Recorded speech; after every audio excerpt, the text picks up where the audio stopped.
بسم اللہ الرحمن الرحیم۔ السلام علیکم، آپ لوگ دیکھ رہے ہیں زیبا وائس چینل۔ تو آج کا ہمارا ٹاپک ہے کہ نبی علیہ السلام کا خطبہ۔ تو سب سے پہلے آپ لوگوں سے گزارش ہے کہ آپ لوگ ہمارا چینل سبسکرائب کر لیں۔ تو ویڈیو سٹارٹ کرتے ہیں۔ حج 2023 کا مقدس مہینہ شروع ہو چکا ہے اور جن حاجی حضرات کا اس مقدس مقام پر جا کر دیدار کرنے کا موقع ملا ہے ان سبھی کو پہلے تو بہت بہت مبارک ہو۔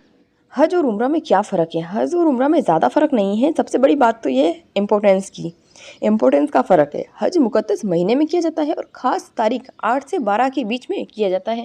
حج و عمرہ ایک ساتھ کیے جا سکتے ہیں، حج میں عمرہ بھی شامل کر سکتے ہیں۔ تو حج میں خانہ کعبہ کا طواف کیا جاتا ہے، خانہ کعبہ کے 7 چکر لگائے جاتے ہیں۔ پہلے کے 3 چکر تو تھوڑا تیز لگائے جاتے ہیں کیونکہ ہمارے نبی علیہ السلام نے بھی ایسا ہی کیا تھا۔ باقی کے 4 طواف تھوڑے دھیرے کیے جاتے ہیں، اور طواف میں جب سنگ اسود کا سامنا ہوتا ہے تو اپنے پاؤں تھوڑے سلو کر لیتے ہیں۔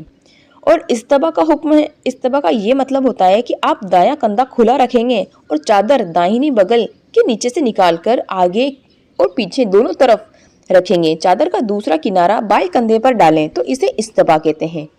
جب ہم صفا اور مروہ کے بیچ 7 چکر لگاتے ہیں، صفا اور مروہ کے بیچ 7 چکر لگانے کو صحیح بولتے ہیں، اور اس میں بھی تھوڑا تیز چلنے کا حکم ہے، پر جیسا آپ کر سکتے ہیں آپ کر سکتے ہیں، صحیح ہوتی ہے۔ اس کے بعد قربانی کرنے کو ہدی کہتے ہیں۔ ہدی سے فارغ ہونے کے بعد میں مروہ نام کی پہاڑی پر اپنے بال کٹواتے ہیں۔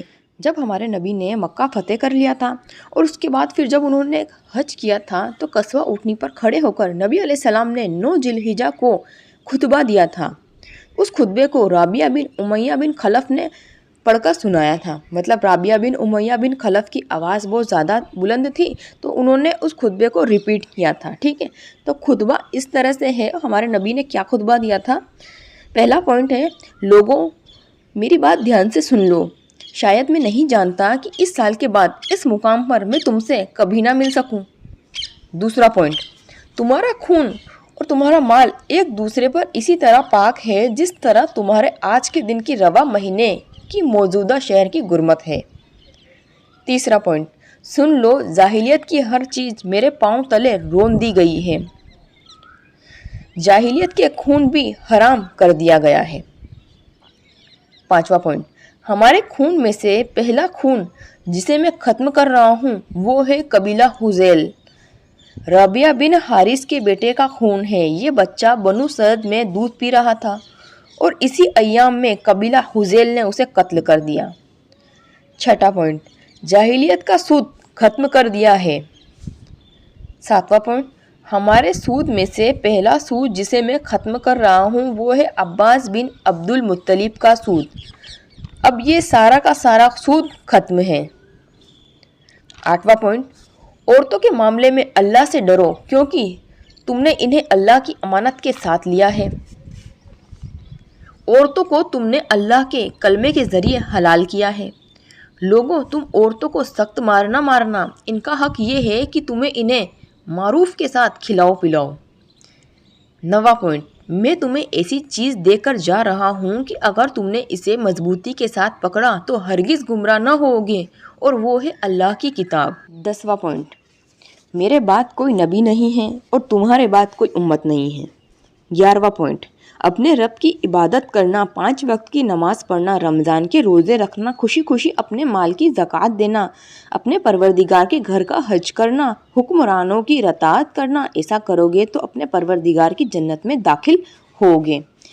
12واں پوائنٹ، تم سے میرے متعلق پوچھا جانے والا ہے تو تم کیا کہو گے؟ تو صحابہ اکرام نے کہا کہ ہم شہادت دیتے ہیں کہ آپ نے اللہ کا پیغام پہنچا دیا ہے اور خیر خواہی کا حق ادا کر دیا ہے۔